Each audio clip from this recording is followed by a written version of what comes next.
Hey, this is Robert at Merritt Web. And today I want to describe to you a new tool that we'll be creating. Um, Actually, not a new tool, it's an expansion of PSA. I had a recommendation from one of the Merritt users to create an assessment for psychotics. And I knew immediately when I considered that I know the basic criteria for psychopathology, sociopathology, whichever we want to call it. And I knew immediately that there were a lot of factors within the PSA that could be considered as psychopathic.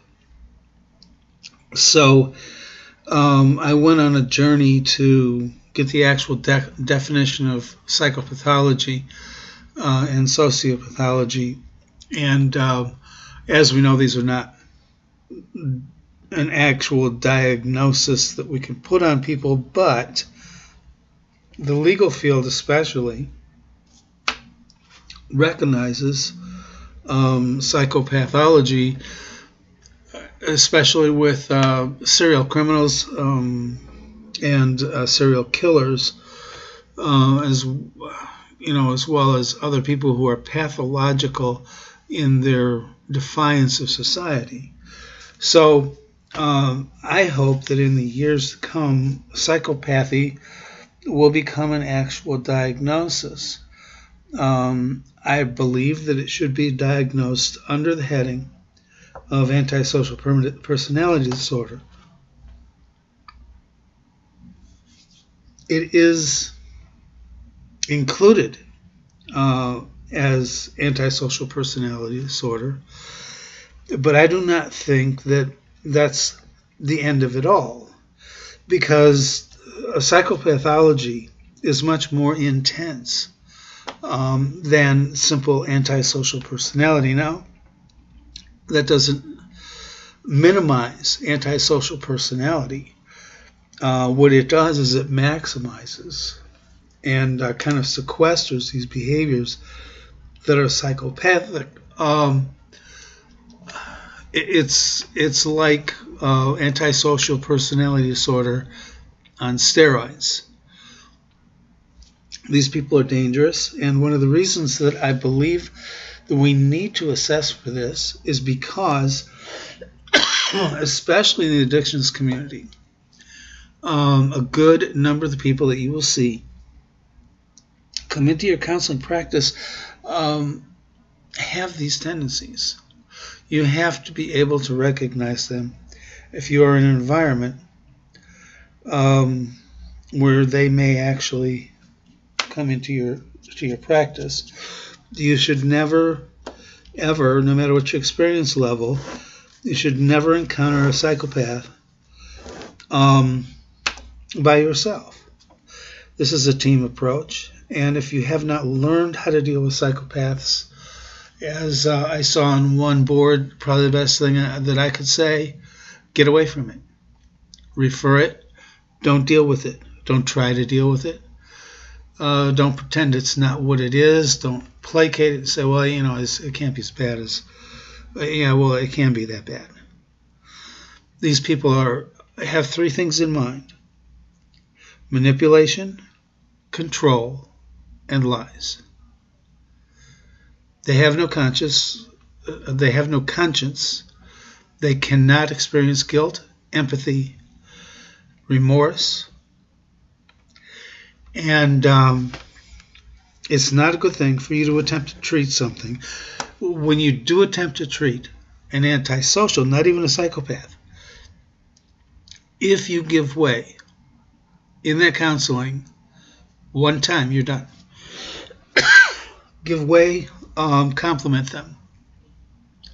If you compliment them, you're all done. So if you don't know how to counsel an antisocial, you should stay away from it. I don't like the term antisocial. The ICD-10 The World Health Organization has changed it from anti to dis. Rather than antisocial, it's dissocial. Really, that's dancing around the same thing. What these people are, is anti-societal. They're against society. They're against all rules, all standards, all norms. They are against all laws. They are against everything that makes society stand on its own. They hate it, and they will defy it at every turn. I'm going to be creating a new set of results here, and you probably need to go through a testing process and an educational process to use these results. They will be the most clinical results that I've done so far, and they will help you identify or target psychopathic behavior. The first element in determining psychopathic behavior is whether or not you have an antisocial personality disorder. Not just a maladaptation. You have to go through the process here and actually determine that you do in fact have antisocial personality disorder as an actual disorder. There are a number of other features that may come into play. Other personality maladaptations that you may see.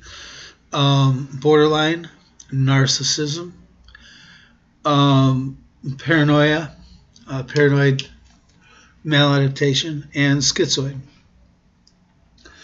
There are some that, if they are present, will disavow psychopathy to a very large extent, including histrionic and schizotypal. This new set of results that I will be producing will actually go through the system and see if home of origins, addictions, and anger assessment have been performed. If they have, it will pull them in.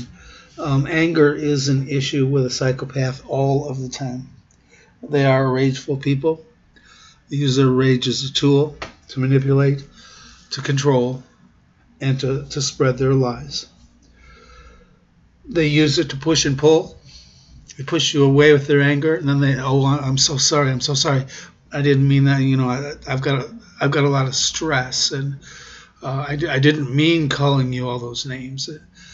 They will humiliate, degrade, make people cry, and then they'll just pull them right back in. I didn't mean that. On and on and on again. The person will buy into it. They'll buy into it every time, especially if it's a relative. The addiction scores will be looking at drug and alcohol. We'll also be looking secondarily at the other 5 compulsive behaviors. With the home of origins, the general score, and especially the abuse, some of the mothering issues, in an antisocial, a true antisocial person, they usually view their mother not only in a bad light, they view them as a predator, someone who wants to devour the child. Most of these disorders have their roots deeply embedded before a person was verbal. When, in my own opinion, after studying personality for about 12 years now, I can fairly easily tell you that when problems are engendered in a child before they can speak, pre-verbal problems, those are, well, I really hate to use the word, but I will. They're impossible to fix.